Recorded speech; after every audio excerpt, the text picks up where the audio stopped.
very anecdotal experience when it comes to wine. So I actually took 4 years of wine in science, Okay. but never passed the exams or anything. Oh, kasi I was saying nga kanina, diba, to be a sommelier, meron siyang Years. Years and years. But you can learn a lot in terms of how to appreciate beverage, especially if you know how it's made and the processes and all this stuff. So that's kind of like what I'll be walking you guys through today with Oatside.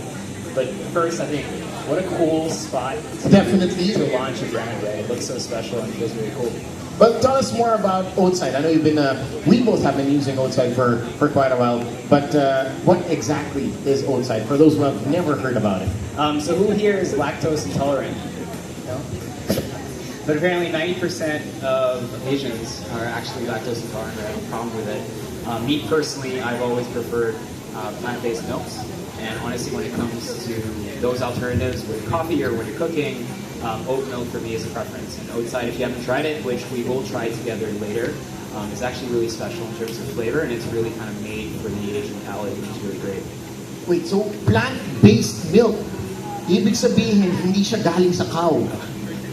Oh, pinag-isipan ko yun, ha? Kala nyo, hindi, kasi galing sa plant. Paano ka makakuha ng milk galing sa oats? How does that work? It depends. Has anyone ever made oat milk here? Kasi alam ko yung sa cow na... Ay, ayoko na gawin. Pero di ba? Hindi, di ba sa cow, alam natin pa. O yun, ganun. Gaganunin mo yung cow, di ba? So usually it's just rolled oats, and then you blend that with some water, and then you kind of fine strain it or extract it with some cheesecloth. What you do realize though, when you make it at home, it does tend to get very gluey. So you can actually make it at home, but it's a bit tricky. It's a bit tricky. There's a process to it. It takes some time, and the flavor you get is never really kind of developed in the way that Oatside is able to do it. And that's because of a proprietary extraction process that really gives the flavors, that really give you the flavor that you want, which is kind of like creaminess, nuttiness, a lot of maltiness, which we all love kind of experiencing. But more importantly, it gives you that texture, that mouthfeel, that creaminess, that fullness.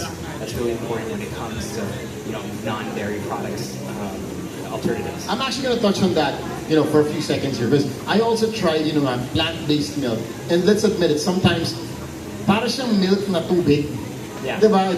I think the term is malabnaw. It's like super, parang water na talaga. So you don't really, when you're having it with your coffee or you make it into like a dessert, you really don't get that milk feel.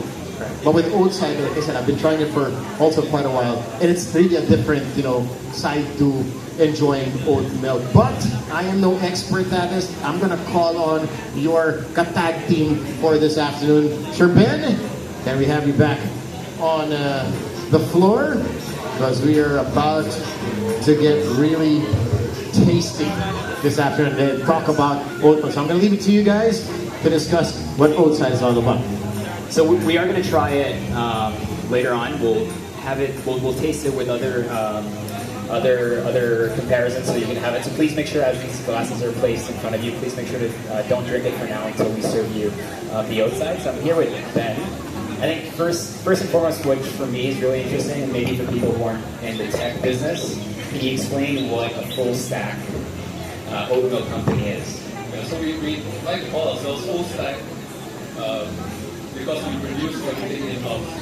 So most startups, when they start a food company, they use third-party manufacturers, right? So they use other people's factories to produce. The reason why we wanted to be producing all of it in-house is because we can control the whole production process.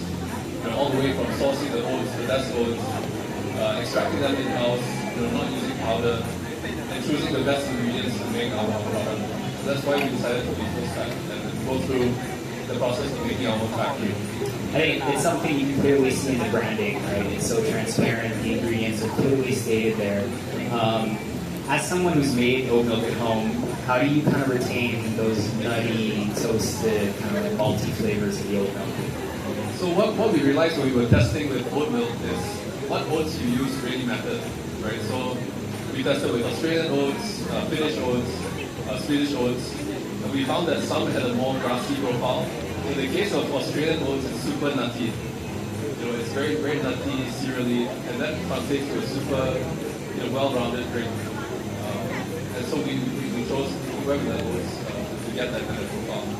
Can you kind of walk us through what the extraction process is like? So when we say oat milk extraction, there are really two ways to make oat milk.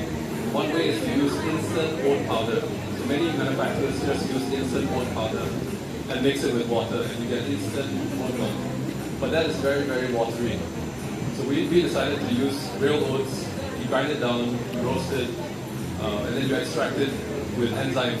So you use enzymes to break down the starch that's in oats to make it a liquid that's very creamy, very malty. And that's the real difference in process that we do. We extract it from the whole oat instead of starting from a whole powder. When we'll try the Oatside barista blend later, there's a natural sweetness to it. Does that come also from the extraction? Exactly. So the barista blend, the plain oat milk that you're going to taste, has zero added sugar. There's no added sugar, but it does taste a little bit sweet, but that natural sweetness is coming from oats. So the enzyme process breaks down the starch in oats to make some natural maltose, which is sugar, which is why it tastes naturally sweet without having any added sugars. And most people will interact with this in coffee shops, right? Like having lattes and stuff like that. So how important was developing the right texture? Yeah, so when it comes to coffee, baristas are one of the most demanding customers to deal with right today. They need it to be creamy, they want to still taste the coffee, so it can't be too strong in flavor, so it's quite neutral.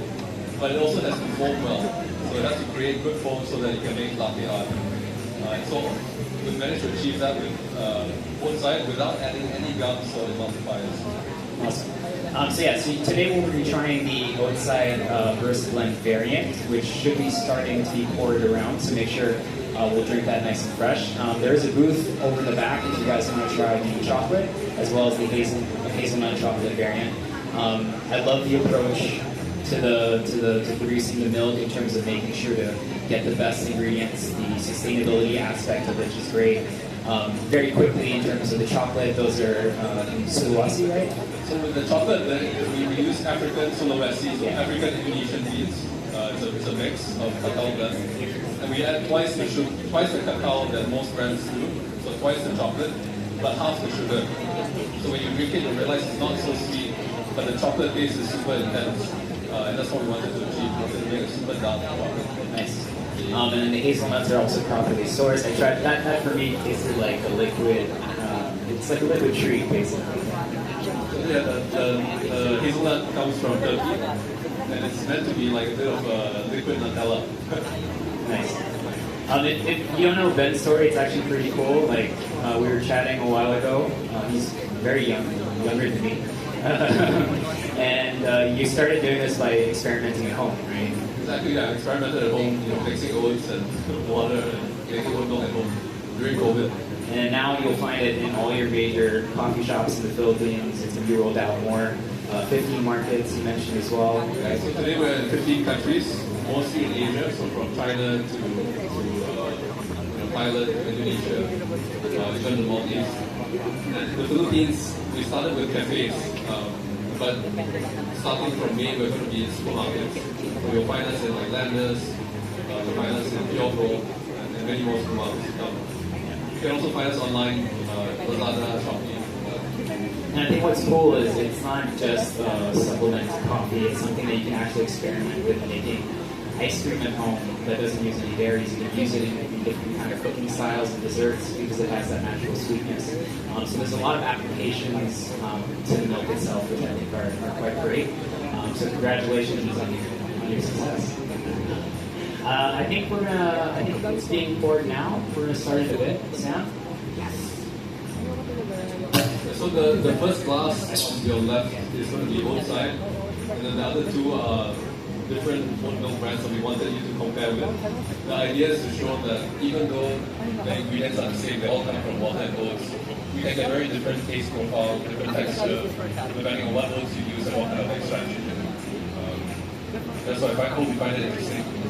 Yeah, that's what we call the segment milk sommelier because with wine process, so much goes into it, including terroir, provenance, where it's from, to the application fermentation process, how it's made, and then how it's aged. And you think something like oat milk doesn't really have that complexity, but it does in terms of the extraction, the enzymes that are used for that extraction, but more importantly, the actual provenance of those oats. So like Ben mentioned a while ago, most of the oats that you'll find in oat milk around the world are from Sweden, Finland, and Australia. And after comparing them, you'll really see that the Australian ones really do have a typical flavor that I think everyone will enjoy more than the other ones, and that's what we're kind of doing that comparison. And that's why we're making the allusion to wine, because if you do take time to kind of taste things through, you'll see how incredibly different they